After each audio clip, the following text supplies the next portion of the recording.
What is going on, guys? Carter here with Edge Mindset. We're taking a look at a BBNL. That's right. This is a BBNL right here. I've received a bunch of comments on this. I've done some shorts.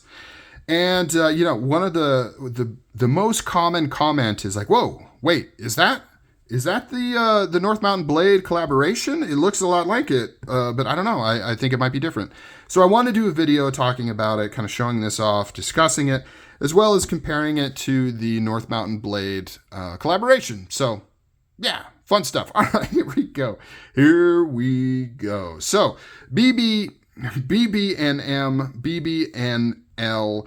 The M is for medium, the L is for large. So this is essentially SMF size, and this is SNG size. And you may be like, whoa, why are you talking about Strider? This is a Duane Dwyer. I got to say this again, and it's a broken record. But Duane Dwyer is Strider, right? So I'm going to do a quick history lesson. If you want to skip ahead a little bit, go ahead. I say this is broken record every time I feature a Duane Dwyer. I mention this. That's because I continuously get comments anytime I show this knife of people saying, wait, is that a Strider? Wait, is that a knockoff fake Strider? Like, whoa, hey, what's going on? So Strider Knives Inc., right? The production knife company was started and managed and founded by two people, Mick Strider and Duane Dwyer. They were partners in that endeavor. They started Strider Knives from the very beginning, back when they didn't even make folders, right? They started off doing fixed blades. Their first folder was a liner lock, and they were both there, Duane Dwyer and Mick Strider. And, Mick has the Strider name in his name, and he always kind of, I don't know why, but he was always kind of more of the face of the company. And I don't think it's even like interview. I don't even know. I don't know exactly where that comes from, but Duane Dwyer just wasn't as associated with Strider Knives as much as Mick was, for whatever reason. Mick was more of the stylized person, right? He did the nightmare grind. He did a lot of crazier customs and things like that. Duane was always more of the metal guy. So Duane is the guy that got Strider into doing the crazy steels with the heat treats, right? He's the metal scientist of the group. And so together, it was a really awesome pairing because you had kind of more of Mick's artistic flair and design, and then you had Duane's metal science, and combining those together is what made Strider Inc. But anyways, Strider Inc. went out of business, right? They broke up. They wanted to go their separate ways. By the way, still very good friends. They had booths right across from each other, Blade Show West. They were chatting it up. No bad blood between the two of them. It was just a decision where they're like, you know what? We're sick of running a giant production company. We just want to make knives and do our own thing. So they split up.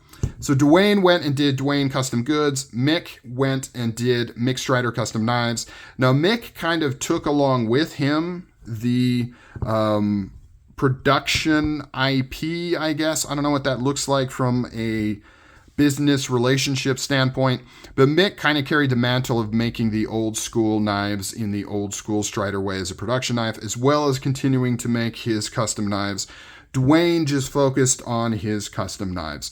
So this is a post Strider Inc. split custom Duane Dwyer knife right here, 3V, and coincidentally, this production collaboration is 3V as well, and both of these are full frag. I didn't design that on purpose. I didn't design it as purpose at all. I wanted a real Duane Dwyer custom knife. I wanted the large size, and this came across as an amazing deal, and I jumped on it, and it just so happened that it makes a really good pairing with this guy right here. So you can see that Duane's modified the design a little bit, right? He's taken away the sharp angle of the traditional Strider knife right here and kind of curved it. Now, old school Duane Dwyer customs from back when Strider Inc. was around used the same profile that Mick did, right? The same production profile. They both made custom knives before Strider Inc. went away, and they're continuing to do that now. Sorry to hound on that so much, but there's just not much. A lot of people don't know. A lot of people don't know the information. This particular one uses kind of the old school Strider bull pivot. Duane has been known to use custom pivots as well that are unique to him. This is a Tanto, whereas this one is a drop point right there. But you can see very, very similar, right? So this is a collaboration made in China with North Mountain Blade. Both of these are full titanium handles. Both of these have aggressive frag pattern, although the production one is a little bit more aggressive than this one. Now, normally these are in SLD Magic, but this was a run that was done full DLC in 3V steel. This one's in 3V as well. And they are very, very similar. You can see kind of the overall construction is pretty much spot on. Now, you may be wondering, how can I tell which one is a BBNM and which one is a BBNL? You can do that by counting screws. So the medium-sized one right here has 2 screws, and this counts for these production collaborations as well as his custom version of this size, because he does BBNMs as custom knives that he makes. And then the large size has the 3 screws. Similar to Strider, just minus a screw, right? So SNGs have 3 screws, SMFs have 4. Same principle here, it's just this is missing a screw on both sizes, if that makes sense. And of course, this has his signature right here, Dwyer. That's the dead giveaway that this is a custom knife with the steel scribed on here as well. This does not have a lock bar insert, so this is kind of your more traditional, just titanium on steel right there. But I will say that the lock geometry on here is fantastic. You can see all of the coverage potentially. I don't know if you can see that all the way down right there. You can see how much of that titanium is engaging on that steel. Nice early lockup that has plenty of wear and life into it. It is carbonized on the inside there. The production version here has a lock bar insert inside and much later lockup. Almost 50% out of the box. But I've been playing with this and flicking it and cutting with it, and it hasn't moved, so it does seem very, very strong. I do want to point out, too, that the stop pin on here is in the traditional Strider fashion of this is a pressed pin that is pressed through a hole right there, whereas on the production version, it's actually a 2-piece thumb stud that screws together. Now, they are fully shouldered inside this blade here, so should be secure. However, if this were to come unscrewed, all of a sudden your lock would cease to lock, right? This blade would just fly all the way back and it would no longer be a functional knife. So a little bit of a concern, but if you are worried about that, just throw some Loctite in here and crank this baby down. You should be good to go. There's other makers that like Borka Blades does the same thing with their stop pins. It's a screw construction that goes in, fully shouldered in the blade, but it is screwed in, and that acts as the lock bar stop as well. Everything else is pretty much the same. It's a very true to life kind of production version. Now there's just less details, right? You can see here the kind of elliptical milling pattern that Dwyer does before doing the frag pattern on here. You can just see more details because you see that texturing on the flats. You can see the machining a little bit more. This is flamed, so you have bronze and purple. It's also a 2-tone where it's blasted and then kind of polished on the flats. Whereas on the production version, you're not going to get any of that detail. It's kind of just solid. Now, on this stealth version, it kind of looks pretty cool. But the regular version, you'll kind of see that it just doesn't have as much detail, which I wouldn't expect from a production versus a custom knife right there. Lanyard hole, same. Both have reversible clips in the exact same way. So very good, faithful representation. This is available in a Tonto as well, drop point. I mean, he does drop point Tonto, right? So very, very faithful to kind of his design language, as well as the steels that he likes to use.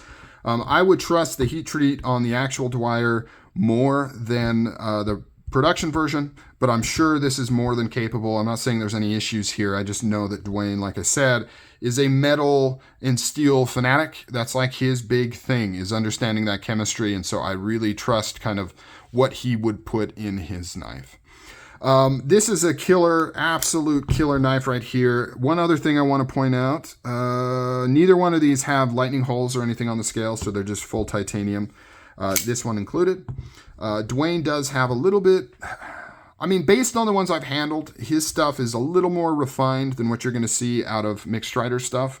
But, you know, I've got limited samples to look at, so hard to say for sure. I got a killer deal on this thing. Absolutely love it. Another good thing about Duane's customs, maybe not for Duane, but for collectors, is his customs on the secondary market are not crazy high expensive compared to like Mick Striders.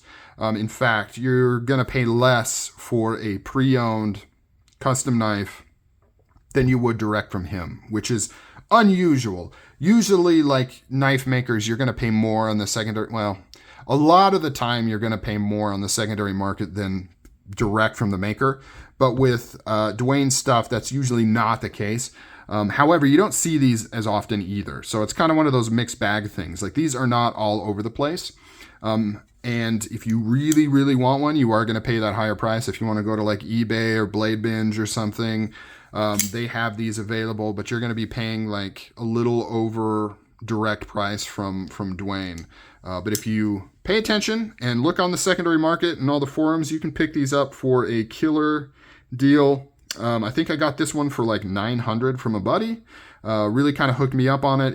It's absolutely perfect. Really love this thing. Action is amazing. One of my favorite knives. I don't know if I'm going to pick up any more of Duane's stuff. Maybe if there's something really cool.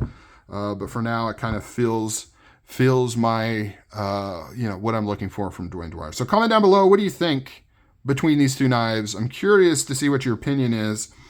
Whenever you have like such a faithful, it's a mixed bag, right? To have such a faithful production version of a custom knife. On one hand, it's great because it means people can handle that maker's stuff for far less money and get a quality knife. On the other hand, it does dilute the draw to the custom version a little bit because honestly, these are both absolutely amazing. And this was almost a third of the cost for a killer deal, and then way cheaper to like direct price on that. And so it does kind of make you wonder, like, why would you want to pay this much for this knife when you could get a production version for so much cheaper? But that's a topic for another video. All right, guys, take care. I'm out. See you.